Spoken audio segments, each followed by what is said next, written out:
My name is Hussan. I'm an organizer in Toronto on issues of migrant justice, Indigenous sovereignty, and environmental justice. I'm standing outside the Royal Edward Hotel, where the Enbridge AGM is taking place right now, and the Yinka Dene Alliance, Namjawang First Nation, Athabasca Chipewyan First Nation elders are in there on proxy votes, insisting that this pipeline not be pushed through their territory. We're here, and I'm here with hundreds of people in support of the Yinka Dene Alliance against pipelines of all kinds, against fracking, be it natural gas and oil pipelines. And not only are these issues of Indigenous sovereignty, are these issues of causing great environmental destruction, these are also issues of war. What comes out of the pipelines is bitumen fuel that ends up fueling the war machinery from Afghanistan to Iraq to Haiti. What that does is it creates an immense amount of displacement the world over. We need to, shut these pipelines down, not just because of what they do as they are built, but what happens with the fuel that it comes out. We need to actually shut down the empire, the beast that's actually destroying our communities around the globe. And so I'm here in solidarity with the Yinka Dene Alliance, who are fighting for self-determination, as well as for people around the world who are fighting for self-determination against wars on their lands. Pipelines are actually destroying the planet. When we see war machinery grows, it causes immense amount of greenhouse warming. 15% of the change in of air pollution actually comes out of fighter jets flying in the globe, around the globe.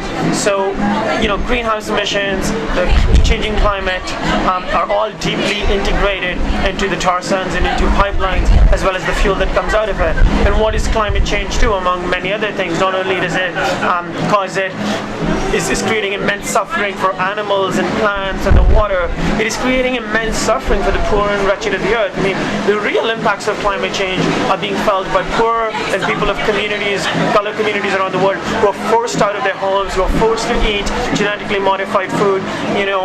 People around the globe are facing up to the fact that they are entered into a cycle of violence, first through the wars, then through the mining, then through the environmental impacts of it, and then through the economic impacts of it, which causes more violence, more conflict, right?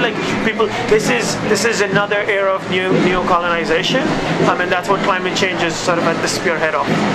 So why should people in Canada care about, our government or Stephen Harper's policies and the tar sands in relation to that?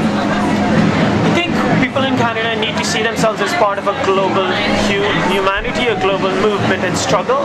People need to see themselves as part of a collective and understand that they are actually at the top of the pyramid, and there is a particular responsibility that comes with that privilege of being people who are actually benefiting and are complicit in the global climate collapse, in exceeding wars, and in displacing 45 million people around the world. And I think people need to act in solidarity with people the world over. And what kinds of things can they do if they want to start getting involved, if they want to start standing up? What kinds of things can they do? What kinds of groups can they get involved with?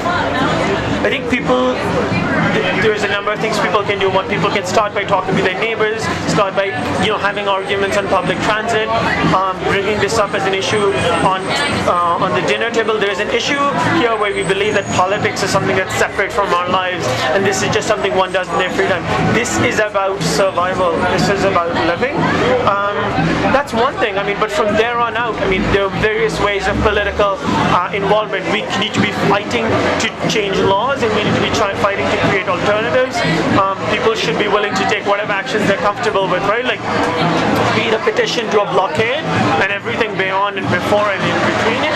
I think there's a range of tactics. People need to utilize everything at their fingertips to create justice, because the fact of the matter is people are extremely privileged here to be able to live in this. The fact that it is a question and it is a choice versus a necessity versus a life and death situation means that we need to turn it into a necessity.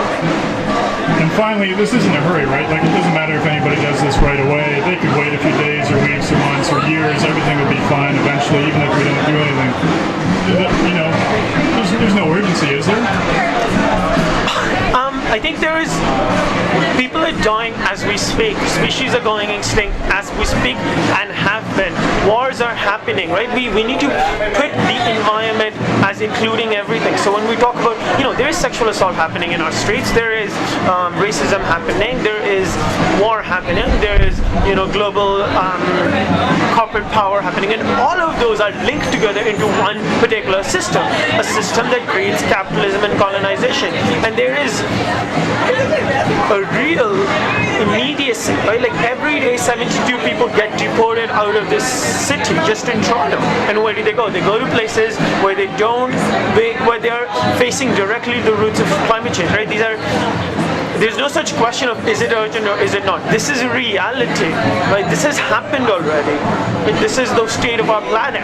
And the question for people listening is what side are we on? What side of the struggle are we on? What side of the barricades will we take? Do we see ourselves as people complicit, quiet, dealing with injustice? Are we going to sit up together silently, or are we going to decide to do something about it? And we know